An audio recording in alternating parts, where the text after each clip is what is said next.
Il voulait construire un grand temple. Parce que la construction du temple était considérée comme comme la chose la plus importante pour le peuple hébreu. Et le roi était censé réaliser cela.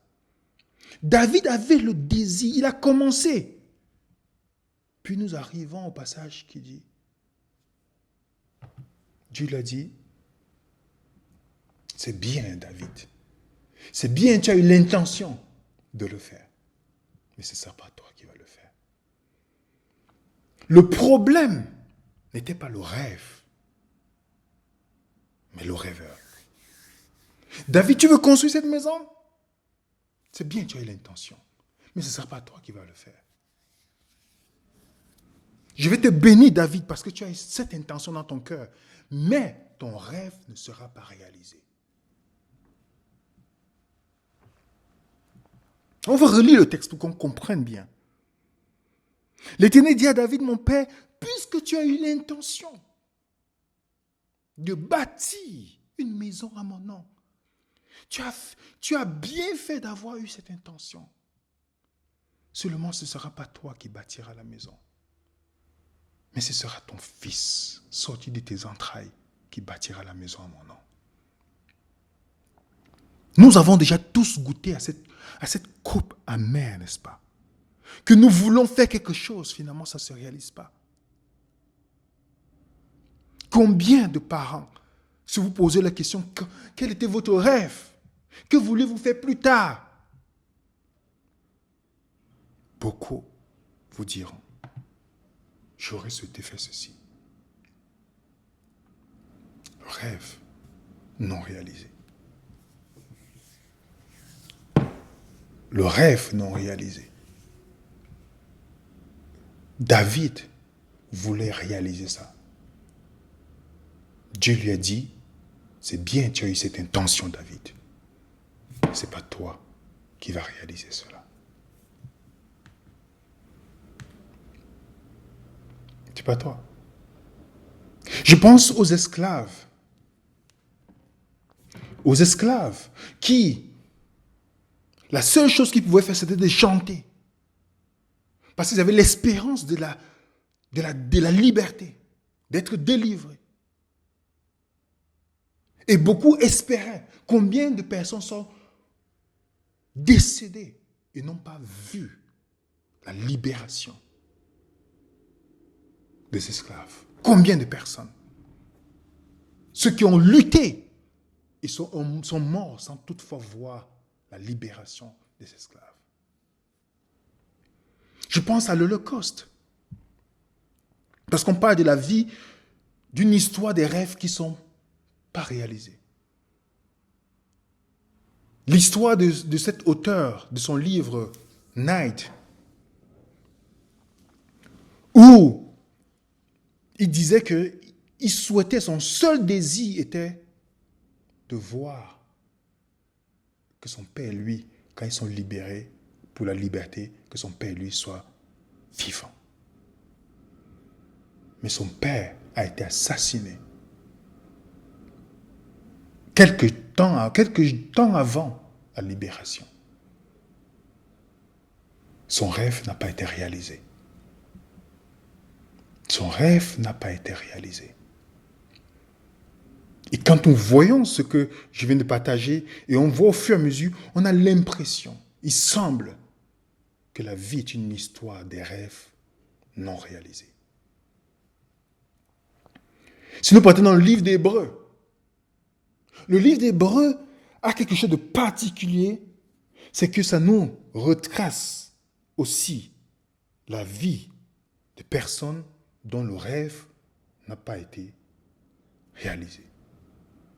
Si nous lisons Hébreux chapitre 11, Hébreux chapitre 11, c'est par la foi qu'Abraham, lors de sa vocation, obéit et partit pour un lieu qu'il devait recevoir en héritage et qu'il partit sans savoir où il allait. C'est par la foi qu'il vint établir dans la terre promise comme une terre étrangère, habitant sous des tentes, qu'ainsi Isaac et Jacob, les cohéritiers de la même promesse, mais il attendait la cité qui a des solides fondements, celle dont Dieu est architecte et constructeur. On continue, dit, c'est par la foi qu'ils sont tous morts, sans avoir obtenu les choses promises, mais qu'ils ont vu et salué de loin, reconnaissant qu'ils étaient étrangers et voyageurs sur la terre. Ceux qui parlent ainsi montrent qu'ils cherchent une patrie. S'ils avaient eu en vue celle d'où ils étaient sortis, ils n'auraient pas eu le temps d'y retourner. Mais maintenant, ils en désirent une meilleure, c'est-à-dire une céleste. C'est pourquoi Dieu n'a pas honte d'être appelé leur Dieu, car il leur a préparé une cité.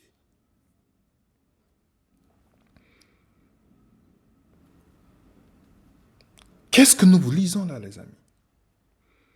D'Abraham, Isaac, Jacob, la vie continue d'être un rêve, des rêves non réalisés. Je vais vous parler de Joseph, qui est l'un de mes personnages préférés dans l'Ancien Testament. Joseph en prison. Voilà ce qu'il raconte lorsqu'il parle des rêves de ces deux personnes qui travaillent dans la cour du roi. Voilà ce qu'il dit dans Genèse chapitre 40, au verset 12 à 15. Joseph lui dit, en voici l'explication, les 3 serments sont 3 jours. Encore 3 jours, et Pharaon relèvera ta tête et te rétablira dans ta charge.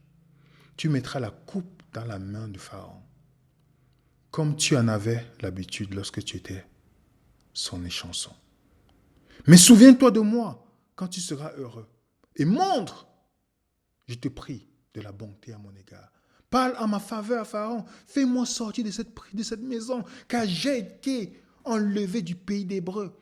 Et ici même, je n'ai rien fait pour être mis en prison. Voilà quelqu'un qui, à cause de la haine de ses frères, il se retrouve en prison. À cause de la haine de ses frères, il se retrouve dans un pays étranger. À cause d'un mensonge d'une femme qui voulait coucher avec lui, il se retrouve en prison. Et il essaie de supplier ces personnes pour dire, moi j'aimerais retourner chez moi. Parlez de moi à Pharaon. Souviens-toi de moi. J'aimerais, Joseph avait à cœur de retourner, revoir son père, ou de retourner chez lui. Voilà la seule chose qu'il souhaitait dans son rêve, c'était de retourner un jour chez lui. Et on peut lire dans le Genèse chapitre 50, Joseph dit à ses frères, je vais mourir. Mais Dieu vous visitera. Il vous fera remonter de ce pays-ci, dans le pays qu'il a juré à donner à Abraham, à Jacob et Isaac. Joseph fit jurer les fils d'Israël en disant, Dieu vous visitera, vous ferez remonter mes os loin d'ici. Joseph mourut âgé de 110 ans. On l'embauma, on le remit dans un cercueil en Égypte. Nous voyons encore ici comment la vie est une histoire continue des rêves non réalisés. Vous voyez Joseph voulait tellement rentrer chez lui. Dieu lui a dit, c'est bien. C'est ce qui est dans ton cœur. C'est dans ton cœur. Est-ce que Joseph est rentré vivant chez lui? Non. Non. Son rêve n'a pas été accompli. Non, son rêve n'a pas été réalisé. Et nous voyons comment la vie, au fur et à mesure, plusieurs de ces personnes. Je peux vous parler aussi de Moïse. Moïse, cet grand homme qui est passé par plusieurs situations criminelles, toutes ces choses, finalement, vous connaissez l'histoire de Moïse. Je ne peux pas vous raconter toute son histoire. Vous savez déjà. Dans Deutéronome 34,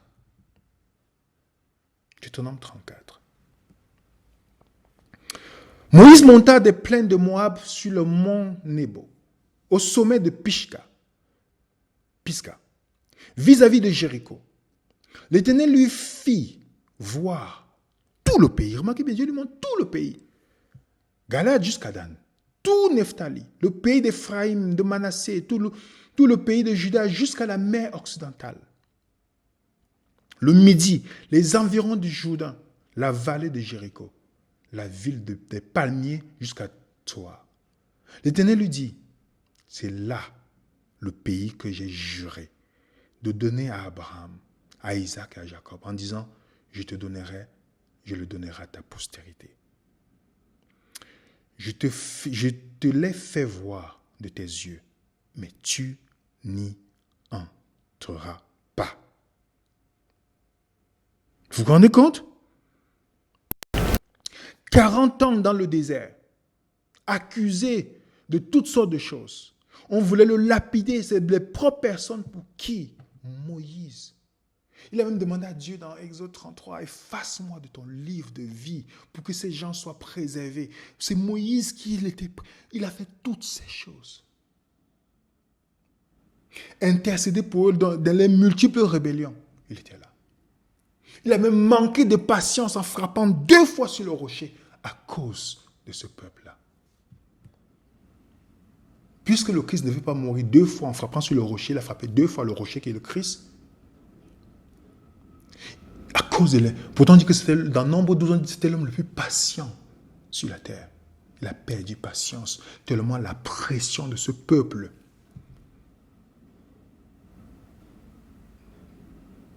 Voilà Moïse à l'entrée.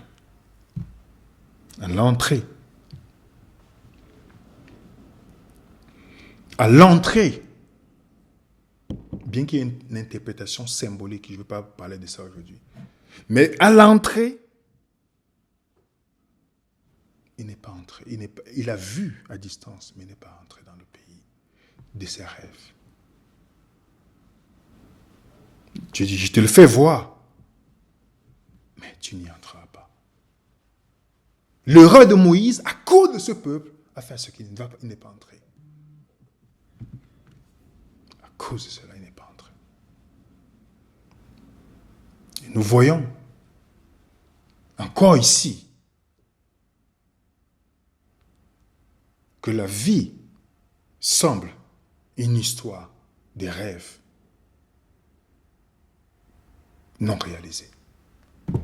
Le rêve de Moïse était d'entrer. Après tout ce temps-là dans le désert, tous ces parcours, à la porte, il n'est pas entré, les amis. À cause de ce peuple, pour qui il était prêt que son nom soit effacé du livre de vie, il n'est pas entré.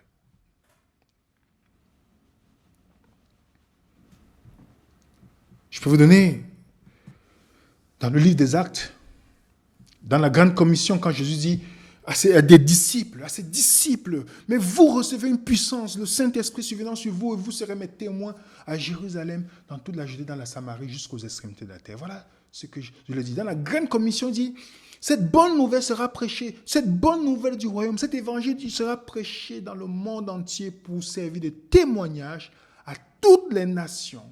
Alors la fin viendra. Le but, parce que les disciples étaient conscients du mal dans le monde, donc la seule façon d'arrêter le mal dans le monde, c'était d'aller prêcher l'évangile. Si nous prêchons l'évangile, ce qui se disait, si nous prêchons l'évangile, Jésus va revenir nous chercher dans cette génération. C'était dans le cœur, c'est dans le cœur des apôtres, d'aller prêcher l'évangile, d'aller le faire, de faire tout ce qui est possible pour accélérer, pour anticiper le retour de Christ. C'était dans le cœur. Mais tous sont morts. Oui, c'était bien que ce soit dans le cœur, mais leur rêve n'a pas été réalisé. Jésus n'est pas venu dans la génération, ils sont morts. On peut parler aussi de Paul. Paul qui était ce grand ennemi de la foi chrétienne. Paul qui était un ennemi et qui s'est converti. Lui qui dit, dans le livre de Philippiens, que toutes ces choses sont devenues de la boue à mes yeux, à cause de l'excellence de la connaissance de Jésus-Christ, mon Sauveur. Ce Paul,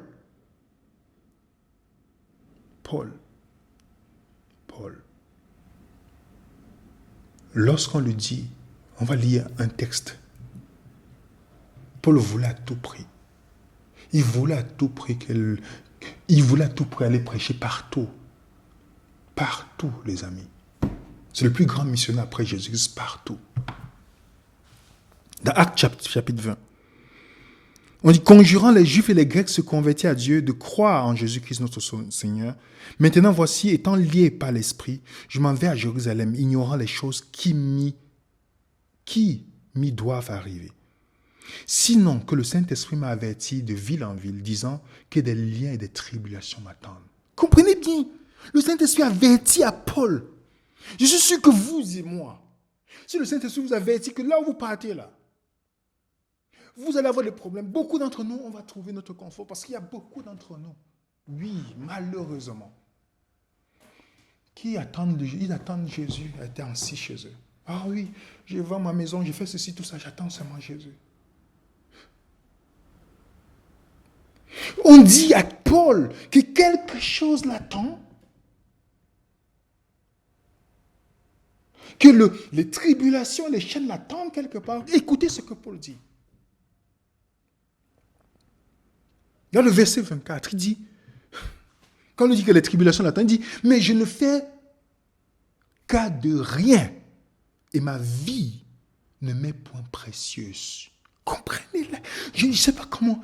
Il dit, ma vie ne m'est point précieuse, pourvu qu'avec joie, j'achève ma cause et le ministère que j'ai reçu du Seigneur et pour rendre témoignage à l'évangile de la grâce de Dieu. Waouh! Les disciples sont morts. Pierre crucifié par Néron. Jacques tué. On l'a décapité. Thomas qui est mort en Inde. Plusieurs. Paul, ici, on lui dit ceci. Il dit, je ne fais aucun cas de ma vie. Paul, assassiné par Néron. Paul n'avait pas peur de tout ce qui devait arriver. La seule chose, il avait dans son cœur que l'évangile soit prêché et qu'il continue son ministère jusqu'au bout. Est-ce que tous, parce qu'ils avaient dans leur vie, dans leur vision, dans leur cœur, que Jésus revienne dans le temps. Ils voyaient la souffrance autour d'eux, vous et moi. Dans nos moments dans notre égoïsme, il y a beaucoup de croyants, de chrétiens, que lorsque les choses arrivent, ils disent « Oh, c'est vraiment difficile, il ne faut pas que ces choses arrivent, on a besoin d'être dans la paix. » Parce qu'ils ignorent les enfants qui meurent de famine dans les pays, les gens qui souffrent, les gens maltraités, tués, qui souffrent les deuils, toutes ces souffrances dans le monde. On est tellement déconnectés de toutes ces choses-là, au point où on cherche notre confort. On voit Paul, on le dit, il dit « Fais aucun cas de ma vie. » Parce qu'ils ont compris. Il fallait mettre fin à la souffrance. La seule façon, ce n'est pas d'améliorer le monde, c'est de prêcher l'évangile pour que le Christ revienne. Et la souffrance, il n'y aura ni deuil ni souffrance. Ils avaient ça dans l'esprit. Ils avaient ça dans le cœur. Est-ce que leurs rêves avaient été accomplis? Non. Mais ils avaient ça dans le cœur. Ils étaient actifs pour cela. Je pense à Dietrich Bonhoeffer, qui est mort dans un camp de concentration et qui est un pasteur résistant au nazisme, membre influent de l'Église. Parce que vous savez que le christianisme a participé avec Hitler. Ce que les gens ne savent pas. Protestants, baptistes, méthodistes, adventistes, tous, ils ont participé avec Hitler. Vérifiez dans l'histoire. Ils étaient du côté d'Hitler. Il y avait rarement comme des pasteurs comme ça qui se sont positionnés contre le nazisme. Vérifiez dans l'histoire. Quand les gens font confiance en disant « Oh, le pasteur va me protéger », vous perdez. Ça, c'est une illusion. Ils sont rangés du côté du pouvoir du gouvernement. Et vous savez comment Dietrich Bonhoeffer il était décédé? Il était tué de martyrs à cause de sa position. À cause de sa position. Il voulait tant que les gens soient libres et justes. Il a cru à l'évangile en disant « Mais pourquoi on fait ça aux Juifs? Pourquoi on fait ça à des personnes ?» Mais il est mort Il est mort sans que son rêve, il n'a pas vu son rêve se réaliser. Si vous lisez son livre The Cost of Discipleship, vous allez comprendre l'engagement d'un homme. Pas seulement des paroles, l'engagement d'un homme qui était prêt à lutter pour une cause juste. Parce qu'en fait, toutes les personnes neutres sont des personnes très dangereuses. Il n'était pas neutre vis-à-vis de cette situation. Son rêve n'a pas été réalisé à son vivant. Et on voit comment la vie continue d'être une histoire des rêves non réalisés. Et je pense à Jésus. À Jésus, que dans le ciel, la Bible dit que dans 1 Timothée 2, verset 4, « Car cela est bon et agréable devant Dieu, notre Sauveur, qui veut que tous les hommes soient sauvés et qu'ils viennent à la connaissance de la vérité. » Donc, le moment va venir où Jésus, quand il vendra tous ses enfants, ses filles, quel était le rêve de Jésus? Que tout le monde soit sauvé. Est-ce que son rêve va être réalisé? Non. Le Père va lui dire, c'était dans ton cœur, Jésus, que tout le monde. Dieu a tant aimé le monde qu'il a donné. Il a aimé le monde, pas les chrétiens. Il a tant aimé le monde qu'il a donné son Fils, afin que quiconque croit en lui ne périsse point. Le Père va lui dire, Jésus, tu avais ça dans ton cœur. C'est bien, tu avais cette intention.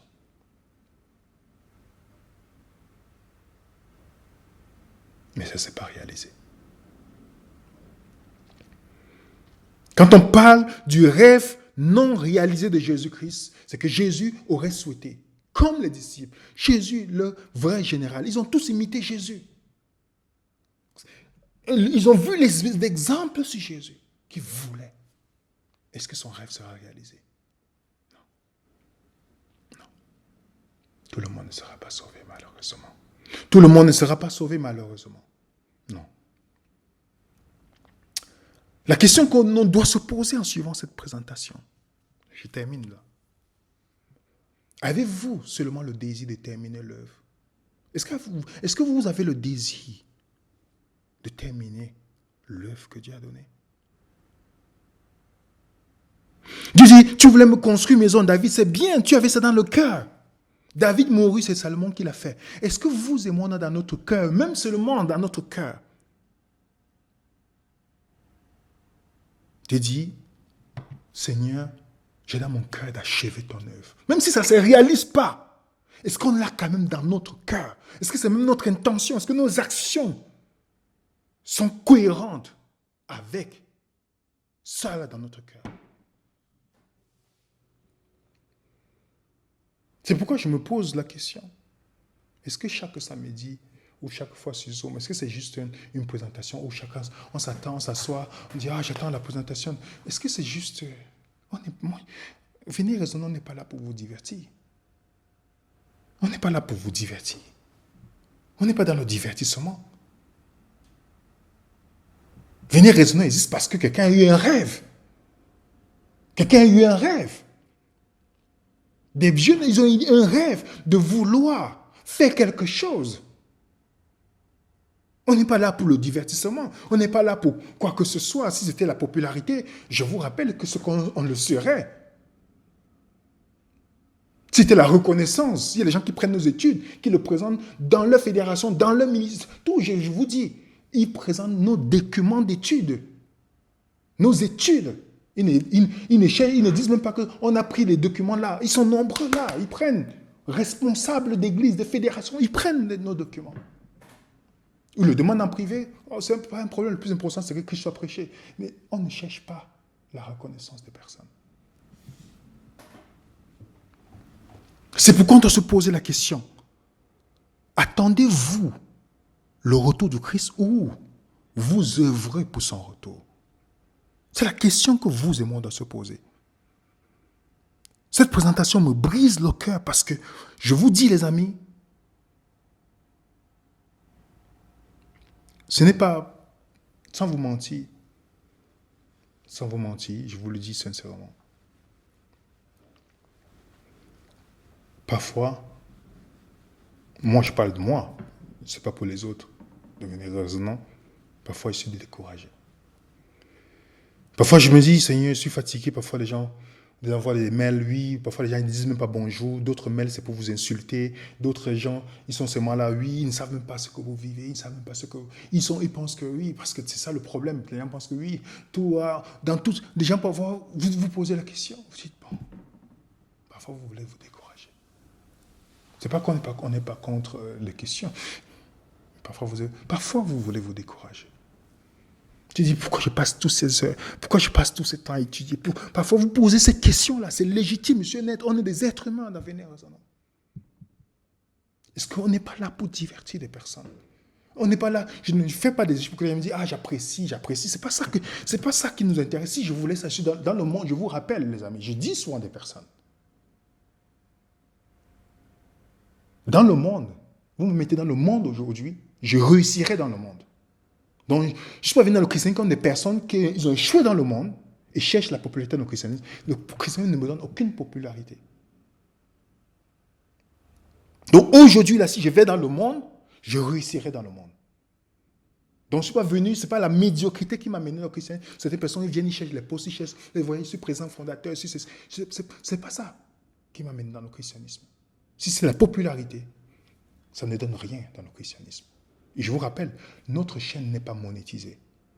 Pourtant, YouTube nous envoie. C'est pas, je vous dis, juste pour que vous pensez que que vous regardez ou pas, on ne fait pas de l'argent avec ça. Donc nous ne faisons pas ça pour que les gens nous disent, oh c'était génial, oh c'était bon, magnifique. C'est pas ça qu'on attend. C'est pas ça. La question, est-ce que vous et moi, nous attendons le retour? On attend. Mais qu'est-ce que nous faisons? Est-ce que nous œuvrons pour son retour? Est-ce que nous œuvrons pour le retour? Est-ce que j'ai à cœur d'achever et de voir venir Jésus dans cette génération? Est-ce que, Seigneur, est-ce que dans mon cœur, il y a cela? Seigneur, mets dans mon cœur ce désir. Aide-moi. Quand vous voyez des personnes, oui, on veut t'inviter là-bas, on n'a pas les moyens, tout ça. Vous voyez les gens, quand vous dites, ok, oui, on a besoin de pour l'application, les gens disent, oh, ils sont là, oui, les gens réfléchissent. Ils disent, mais quand je regardais l'histoire de certains missionnaires, je te dis, vraiment, il faut que quelque chose se passe pour que les gens se réveillent. Quand je comprends que certaines personnes prenaient 2 jobs juste pour avoir assez d'argent pour que l'œuvre de Dieu avance. Certaines personnes ne mangeaient pas pour que l'argent puisse imprimer les choses, pour que les gens puissent connaître l'évangile. Et on regarde aujourd'hui. On se dit, ça va être très difficile. Les gens qui attendent. Oui, j'attends. Ok, je suis à la retraite. Ou j'ai fait mon travail. Voilà, j'ai fait ceci. J'attends que je vous rappelle, les amis, ce n'est pas Jésus que vous attendez. C'est une autre personne. Parce que Matthieu 24, vous lisez à partir du verset 44. Jésus trouvera ceux qui vont venir chercher actifs et non passifs. Oui. Qu'est-ce que vous et moi nous faisons activement? Qu'est-ce que nous faisons comme sacrifice? Parfois, on a des personnes qui nous invitent dans les pays où ils n'ont pas de moyens. On ne part pas faute de moyens. Parfois, je paye de mes poches. Oui, pour aller dans certains endroits.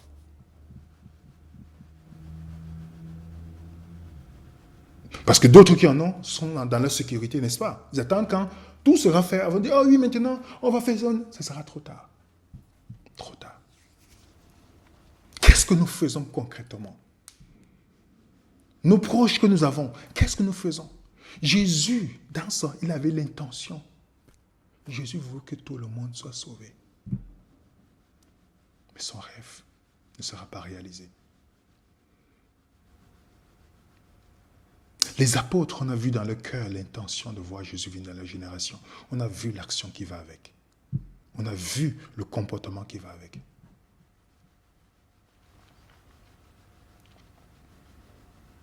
Mais que vous et moi, qu'est-ce qui est dans notre cœur?